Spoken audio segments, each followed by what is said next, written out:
Hi, my name is Candace from Crochetgasm, and today we are going to be learning how to do the waistcoat stitch. So this stitch is a really dense, kind of thick stitch. You can see there's very little space in there. So it's a nice stitch for projects like bags or hats or mittens, anything that you want maybe a lot of warmth or you don't want a lot of spaces or gaps. This is a pretty simple stitch. It's a variation of a single crochet stitch, but as you can see, the stitches are very shallow, and so it kind of takes a long time to do, but it does make a very nice, thick, like I said, dense fabric pattern, and so good for certain types of projects.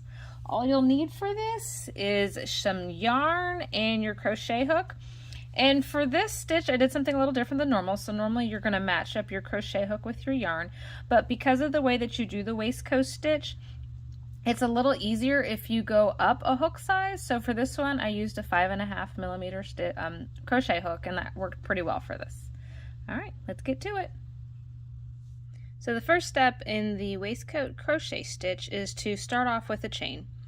So just some chain stitches.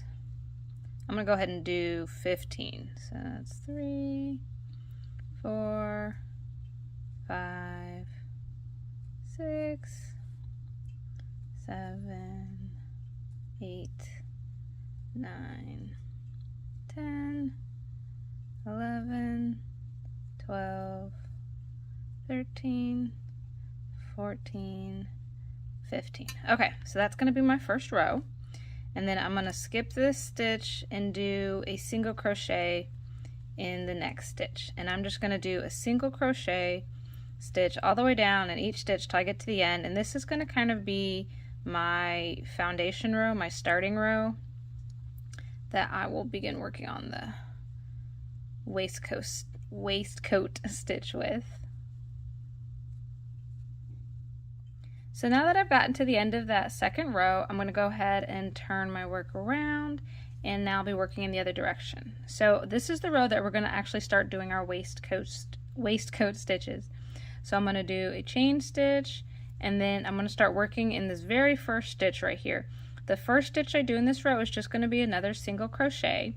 For each of these rows, I'll do a single crochet in the first stitch and the last stitch, and that just helps to make a nice border. So now we're going to be doing our next waistcoat stitch. So if we're looking at the top here, you can see the 2 loops that we usually go under for our regular stitches, and on the side you can see kind of the post of the stitch, and that's where we want to work in. We've got these 2 little bars up top here, and then if you see these 2 little legs at the bottom, that's what we're going in between. On this first row, they're a little bit harder to see, but as we can continue on, they'll be a little more obvious. So I'm going to stick my hook right in that little space, and sometimes it can be a little tight.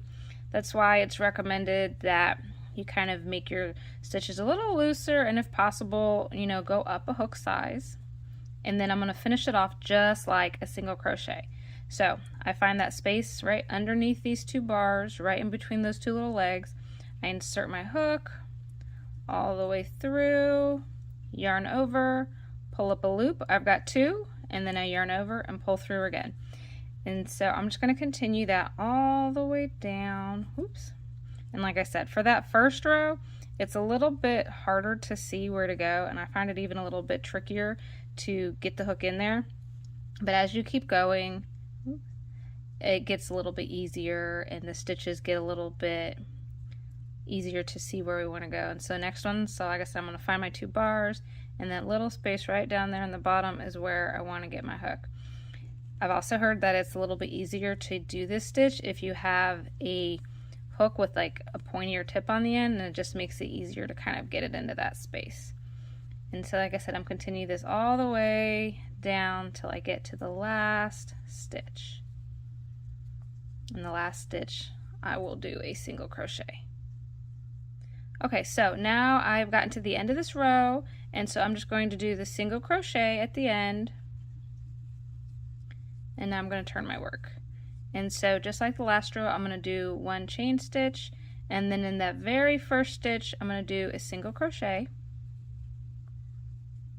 and then I'll move on to the next stitch. And you can already see on this second row that the little legs that I'm working in between, the space is already just a lot more pronounced, and it's a lot easier to see on this next row. And so I'm going to go right in between there, yarn over, pull up my loop, yarn over, finish my stitch.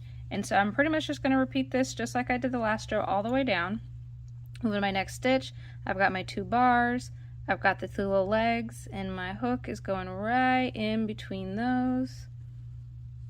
Yarn over, pull up my loop, yarn over, pull through again. And so that's pretty much it. I'm just going to repeat that till I hit the desired length of my project. Just remember for each row to start with a single crochet stitch and finish with a single crochet stitch, so you have a nice border, and that's pretty much it. And I think it's worth mentioning that you want to double check as you go along, because as I did that last stitch, my hook kind of slipped a little bit, and it slipped into that space there where I really want it in between.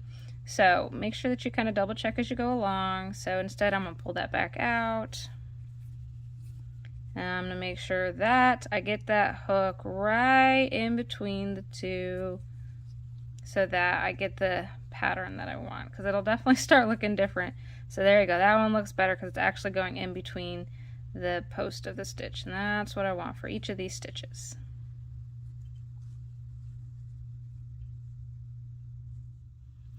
So there you have it. Here is our finished product with the waistcoat stitch. So you can see we've got lots of our little legs there, which makes a really nice pattern. Nice thick pattern, came out pretty well. Pretty happy with it. It looks the same on both sides.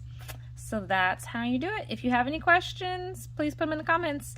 And to see the full tutorial and kind of get a little extra details on how to make sure your stitch comes out well, go ahead and check out the blog post where I go into lots of details on how to do this stitch. Thanks for watching. Bye.